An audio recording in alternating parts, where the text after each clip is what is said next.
বাগানে নষ্ট হচ্ছে টমেটো, দাম না থাকায় ক্ষতির মুখে টমেটো চাষিরা। দক্ষিণ 24 পরগনায় দক্ষিণ 24 পরগনার বিভিন্ন প্রান্তে কয়েক হাজার বিঘাতে বিভিন্ন জায়গায় সিজনের টমেটো চাষ হয়। প্রথম দিকে টমেটো প্রচুর পরিমাণে বিক্রি হলেও টমেটোর দাম না থাকায় বর্তমানে চাষিরা পড়েছে মহা সমস্যায়।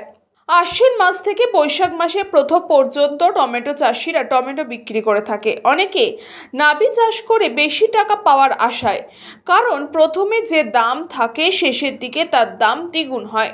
কিন্তু এবার দাম দ্বিগুণ হওয়া তো দূরের কথা, বর্তমানে 3 থেকে 4 টাকা কেজি দরে টমেটো পাইকারি হচ্ছে, যার ফলে চাষিরা বাগানে টমেটো পর্যন্ত তুলছেন না। কারণ টমেটো তুলতে গেলে মানুষকে মজুরি দিয়ে তুলতে হবে, মজুরি পয়সাটুকুও দিতে পারছেন না চাষিরা। চাইছে সরকার এইদিকে নজর দিক।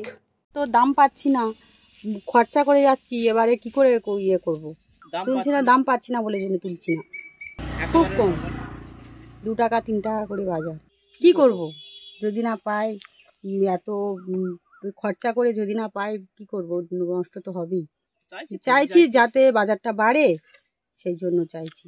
পরিস্থিতি এই পর্যন্ত, জল খরা অঞ্চল চলছে, এখন জল দিতে পারছি না, বাজার পাচ্ছি না, যার পরে এই তুলতে পারছি না, খরচ কোথায় কি করবে, এখন মাথায় হাত।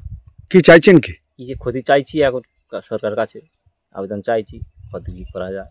দক্ষিণ 24 পরগনা থেকে বাবলু প্রামাণিক, নিউজ পঙ্গ টাইম।